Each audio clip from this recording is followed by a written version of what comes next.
आप सभी को जय मसीह की। हम प्रभु का धन्यवाद करते हैं इस सुंदर समय के लिए कि एक बार फिर से हम परमेश्वर के वचन का अध्ययन करने के लिए हम यहाँ पर उपस्थित हो सके हैं। और मैं विश्वास करता हूँ कि जब आप हमारे इस वीडियो को देखते हैं तो आप बाइबल के अध्ययन में एक अच्छे स्तर तक आप पहुँच सकेंगे।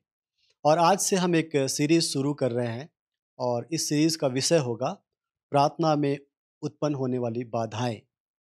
हम सब प्रार्थना करने वाले हैं और प्रार्थना के सामर्थ्य को हम जानते हैं। हम जानते हैं कि हमारे पास एक ऐसा परमेश्वर है जो प्रार्थनाओं का उत्तर देता है। बाइबल में बहुत सारी प्रतिज्ञाएं प्रार्थना के विषय में है। जैसे मत्ती 7:7 हमें याद दिलाता है कि मांगो तो तुमको दिया जाएगा। यिर्मयाह 33:3 में ऐसा लिखा हुआ है कि मुझसे मांग और मैं तुझे ऐसी बड़ी बड़ी और कठिन बातें बताऊंगा।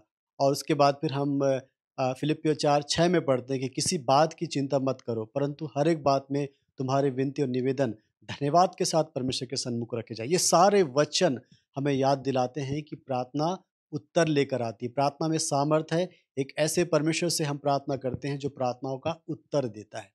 इसके बावजूद भी ऐसा होता है, देखा गया है कि कई बार हमें हमारी प्रार्थनाओं का उत्तर नहीं मिलता है। मैंने स्वयं अपने जीवन में कई बार इसको महसूस किया, दूसरों के जीवन में भी मैंने देखा। कई बार ऐसा हुआ कि हमने किसी के लिए प्रार्थना की और प्रार्थना का उत्तर नहीं मिला।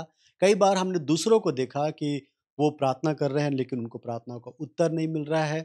जब इस तरह के ख़यालात आने लगते हैं तो सवाल होता है कि आखिर हमें हमारी प्रार्थनाओं का उत्तर क्यों नहीं मिल रहा है। बाइबल में इस बात को बताया गया है, इस बात का ज़िक्र किया गया है कि क्यों हमें हमारी प्रार्थनाओं का उत्तर नहीं मिलता है। अगर आप हमारे सीरीज़ में बने रहेंगे तो कुछ कुछ हम लोग कुछ 10 पॉइंट्स हम लोग देखेंगे कि किस तरह से क्यों हमें हमारी प्रार्थनाओं का उत्तर नहीं मिलता है।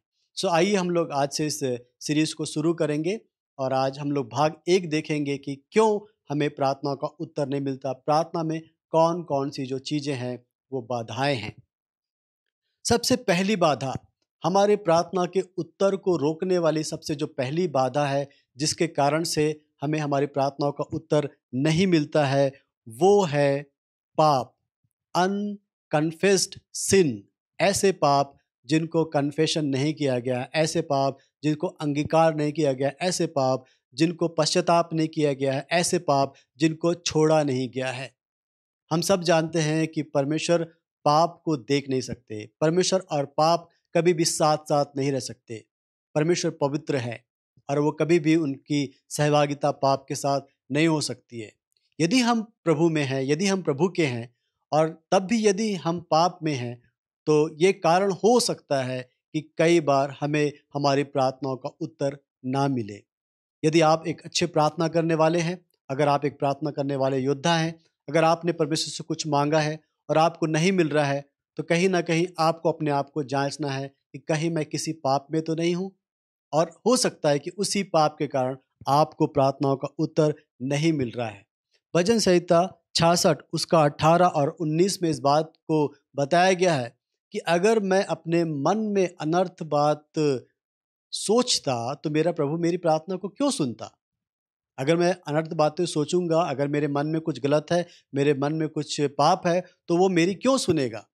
एक सवाल के साथ वहाँ पर भजनकार इस बात को बताता है। और ये जो सवाल है मुझे और आपको बिल्कुल क्लियर कर देता है कि यदि हमारे जीवन में पाप है, कुछ इस तरह की बुराइयाँ हैं, अगर हमारे जीवन में पाप पनप रहा है, तो हमें हमारी प्रार्थना का उत्तर नहीं मिलेगा। अब सवाल ये आता है, कि यदि पाप करते रहने से प्रार्थना का उत्तर मिलता, तो शायद किसी को भी किसी की प्रार्थना का उत्तर नहीं मिलता, क्योंकि सभी लोग पापी हैं। हाँ, ये बात सच है कि सब लोग पाप करते हैं। लेकिन आज हम जिस अनकन्फेस्ड सिन की बात कर रहे हैं, उसका मतलब है कि प्रभु में आने के बाद भी पाप में बने रहने की आदत। हम सब लोग पाप करते हैं और जब तक इस ज़िंदगी में हम लोग रहेंगे, इस दुनिया में हम लोग रहेंगे, हमसे पाप होगा। लेकिन पाप करना और पाप में बने रहने, पाप का आनंद लेना ये अलग बात है। जैसा कि प्रभु के एक महान दास ने कहा है कि आप अपने सिर के ऊपर किसी चिड़िया को उड़ने से रोक नहीं सकते हो, लेकिन आप अपने सिर के ऊपर उसे घोंसला बनाने से रोक सकते हो। यही बात है कि हम पाप को अपने जीवन में आने से तो नहीं रोक सकते, लेकिन पाप में बने रहने से हम अपने आप को रोक सकते हैं।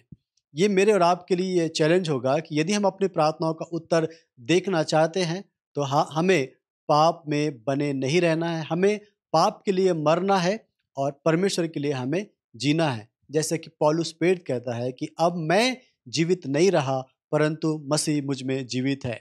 पौलुस जबकि इस बात को भी स्वीकार करता है कि संसार में सबसे बड़ा पापी वो है, वो इस बात को भी स्वीकार करता है कि उसके द्वारा भी पाप होते हैं, लेकिन वो ये कहता है कि अब मैं जीवित नहीं रहा, परंतु मसीह मुझ में जीवित है। वास्तव में वो पाप के प्रति अपने रवैये को दर्शा रहा है कि पाप के साथ हमारा बर्ताव कैसा होना चाहिए। दो तरह से हो सकता है कि ये पाप हमारे जीवन में बना रह जाए। पहला ये है कि कई बार हम अपने पाप को स्वीकार नहीं करते। अपने पाप को स्वीकार नहीं करना कई बार ये हमारे पापी दशा में बने रहने का कारण होता है। कितने ऐसे लोग हैं जो अपने आप को पापी नहीं मानते हैं। वो कहीं न कहीं अपने आप को धर्मी मानते हैं। वो सोचते हैं कि वो बाइबल पढ़ लेते हैं, वो प्रार्थना कर लेते हैं, वो चर्च जा लेते हैं, इसलिए वो एक अच्छे व्यक्ति हैं, एक धर्मी व्यक्ति हैं। लेकिन मैं आपको बताना चाहता हूँ कि मेरे प्रियो, चाहे हम कितना भी चर्च जाएँ, कितना भी प्रार्थना करें, कितना भी बाइबल पढ़ें, हम सबसे गलतियाँ होती हैं। जाने में, अनजाने में, ढिठाईवश कई बार हम पाप करते हैं। सही तरीका ये है प्रभु के सन्मुख आना और अपने पापों को मान लेना। पहला यूहन्ना 1:9 में लिखा हुआ है कि यदि हम अपने पापों को मान लें, तो वो हमें हमारे पापों को क्षमा करने और हमें हमारे अधर्मों से शुद्ध करने में वो विश्वास योग्य और धर्मी है। सही तरीका यही है कि हम अपने पापों का अंगीकार करें।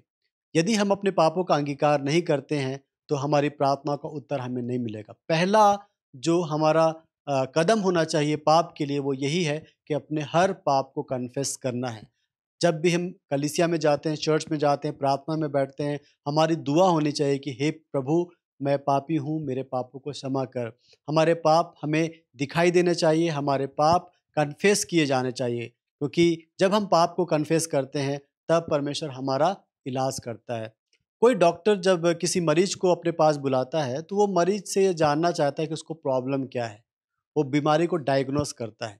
अगर कोई मरीज बीमारी को छुपाता है, डॉक्टर उससे कई तरह का सवाल पूछ सकते हैं कि बीमारी कब से है और क्या तुमने खाया था, तुम कहाँ गए थे? वो सारी सवालों को पूछता। अगर मरीज सारे सवालों का जवाब अच्छे से ना दे, तो डॉक्टर उसका अच्छे से इलाज नहीं कर पाएगा। इसी तरह से यदि हम परमेश्वर के सन्मुख अपने पापों की पूरी जानकारी परमेश्वर को ना दें, तो हमें हमारे पापों से छुटकारा नहीं मिलेगा। तो अनकन्फेस्ड सिन बहुत खतरनाक हो सकते हैं। ये प्रार्थना में बाधा को उत्पन्न कर सकते हैं। और इसी का जो दूसरा भाग है, वो है पापों को नहीं छोड़ना। कई बार वो लोग जो अपने पापों को स्वीकार कर लेते हैं, लेकिन वो छोड़ते नहीं हैं। वो पाप में बने रहते हैं, पाप का आनंद लेते हैं, और यही कारण होता है कि कई बार उनको उनकी प्रार्थनाओं का उत्तर नहीं मिल पाता है। अगर आपको आपकी प्रार्थना का उत्तर नहीं मिल पा रहा है, तो हो सकता है कि आप ढिठाईवश किसी पाप में बने हुए हैं, आप उस पाप का आनंद ले रहे हैं। मैंने बताया, पाप कर देना एक घटना हो सकती है, लेकिन पाप को करते रहना ये एक आदत होती है और ये खतरनाक हो सकता है।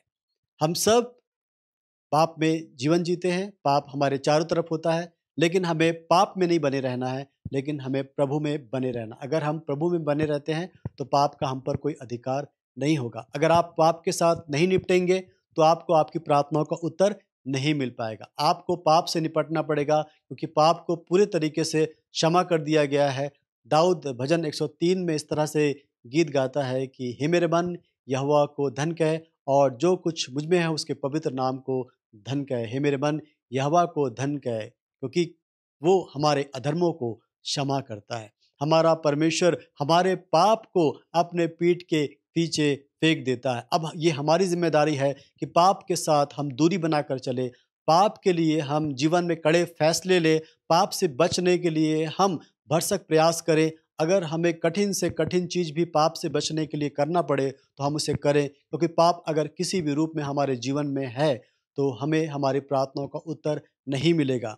हम अपने जीवन में पाप को ना पनपने दें, जबकि इस पाप से हमें छुटकारा मिल चुका है, जबकि इस पाप के लिए प्रभु यीशु मसीह ने क्रूस पर मृत्यु सह लिए हैं, तो फिर अब हमको इस पाप में जीवन नहीं जीना है मेरे प्रियो। हमें इस पाप से दूर भागना है, हमें इस पाप से बचकर चलना है। इस पाप से बचने के लिए जीवन में कड़े फैसले लेने हैं, एक बड़ा अनुशासन करना है कि हम मन वचन कर्म से पाप ना करें। तब भी मैं इस बात को मानता हूँ कि कहीं न कहीं पाप आपके जीवन पे प्रभाव बनाने की कोशिश करता रहेगा। लेकिन यदि हमने दृढ़ निश्चय बना लिया है कि हम पाप नहीं करेंगे, पाप से बचकर चलेंगे, तो याद रखिए जैसा मैंने कहा कि आप अपने सिर के ऊपर कभी भी चिड़िया को घोंसला बनाने नहीं देंगे। वो आपके सिर के ऊपर उड़ सकेगा, लेकिन सिर के ऊपर वो घोंसला नहीं बना सकेगा।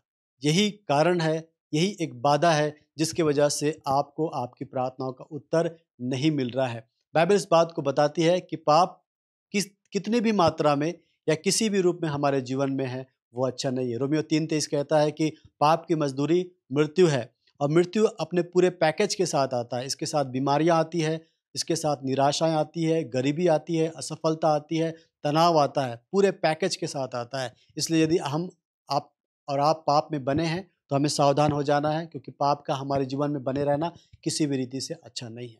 तो आज हमने पहली बात सीखा कि प्रार्थना में कौन-कौन सी चीज़ें बाधाएँ हैं। पहला भाग हमें ये बताता है कि अनकन्फेस्ड जो सिन है, ऐसे पाप जिनको स्वीकार नहीं किया जा रहा है, ऐसे पाप जिसको छोड़ा नहीं जा रहा है, वो हमारे जीवन में प्रार्थनाओं को रोक सकती है, प्रार्थना में बाधा को उत्पन्न कर सकती है।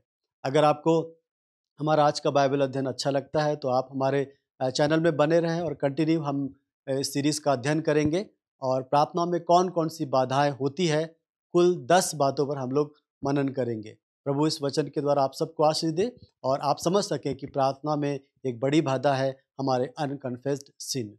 आप सभी को जय मसीह की प्रभु बहुतायत की आशीष दे।